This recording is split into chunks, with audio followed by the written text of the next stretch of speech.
أعوذ بالله من الشيطان الرجيم. بسم الله الرحمن الرحيم. وإذا طلقتم النساء فبلغن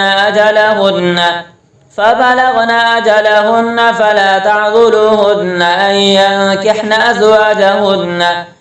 ينكحن أزواجهن إذا تراضوا بينهم بالمعروف، ذلك يوعظ به من كان منكم يؤمن بالله واليوم الآخر، ذلكم أزكى لكم وأطهر، والله يعلم وأنتم لا تعلمون.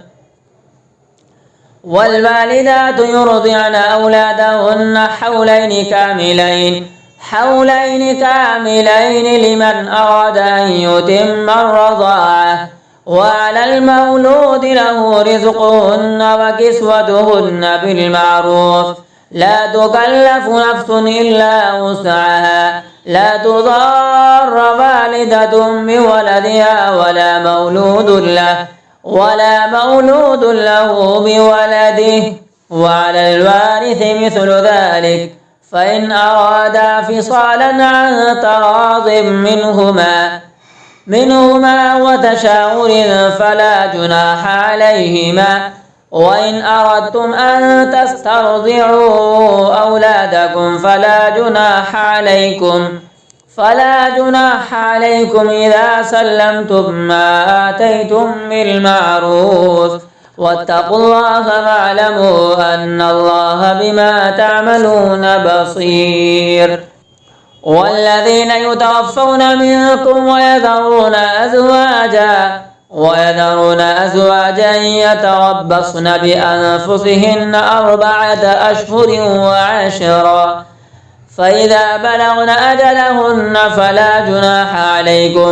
فلا جناح عليكم فيما فعلن في أنفسهن بالمعروف، والله بما تعملون خبير. ولا جناح عليكم فيما عرضتم به من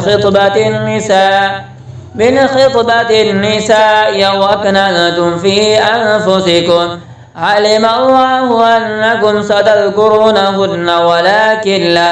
ولكن لا تواعدوهن سرا إلا أن تقولوا قولا معروفا، ولا تعزموا عقدة النكاح حتى يبلغ الكتاب أجله، واعلموا أن الله يعلم ما في أنفسكم فاحذروا، واعلموا أن الله غفور حليم. لا جناح عليكم إن طلقتم النساء ما لم تمسوهن أو تفرضوا لهن فريضة، ومتعوهن على الموسع قدره وعلى المقتر قدره متاعا بالمعروف، حقا على المحسنين. وإن طلقتموهن من قبل أن تمسوهن وقد فرضتم لهن فريضة فنصف ما فرضتم إلا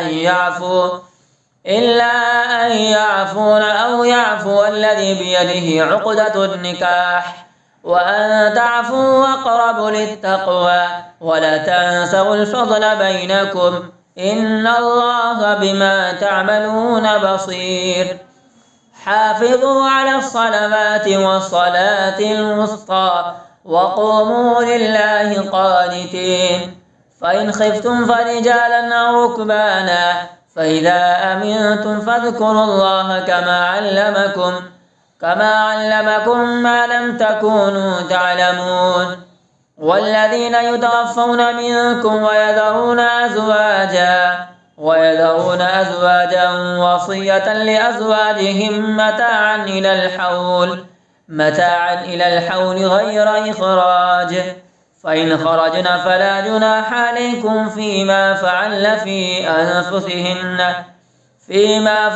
في أنفسهن من معروف، والله عزيز حكيم.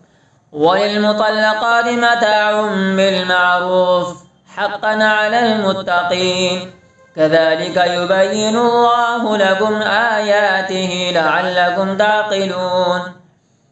ألم تر إلى الذين خرجوا من ديارهم وهم ألوف حذر الموت فقال لهم الله موتوا ثم أحياهم إن الله لذو فضل على الناس ولكن أكثر الناس لا يشكرون وقاتلوا في سبيل الله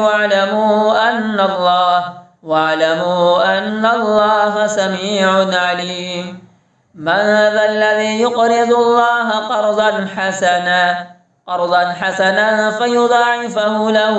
أضعافا كثيرة والله يقبض ويبسط وإليه ترجعون ألم تر إلى الملأ من بني إسرائيل من بعد موسى إذ قالوا لنبي له مبعث لنا ملكا نقاتل في سبيل الله قال هل عسيتم إن كتب عليكم القتال ألا تقاتلوا قالوا وما لنا ألا نقاتل في سبيل الله وقد أخرجنا من ديارنا وأبنائنا فلما كتب عليهم القتال تولوا إلا قليلا منهم والله عليم بالظالمين وقال لهم نبيهم إن الله قد بعث لكم طالوت ملكا قالوا أنى يكون له الملك علينا ونحن أحق بالملك منه ولم يؤت سعة من المال قال إن الله اصطفاه عليكم وزاده بسطة في العلم والجسم والله يؤتي ملكه من يشاء والله واسع عليم وقال لهم نبيهم إن آية ملكه أن يأتيكم التابوت فيه سكينة من ربكم وبقية مما ترك آل موسى فآل هارون تحمله الملائكة إن في ذلك لآية لكم إن كنتم مؤمنين فلما فصل طالوت بالجنود قال إن الله مبتليكم بنهر فمن شرب منه فليس مني ومن لم يطعمه فإنه مني إلا من اغترف غرفة بيده فشربوا منه إلا قليلا منهم فلما جاوزه هو والذين آمنوا معه قالوا لا طاقة لنا اليوم بجالوت وجنوده قال الذين يظنون أنهم ملاقوا الله كم من فئة قليلة غلبت فئة كثيرة بإذن الله والله مع الصابرين ولما برزوا لجالوت وجنوده قالوا ربنا أفرغ علينا صبرا وثبت أقدامنا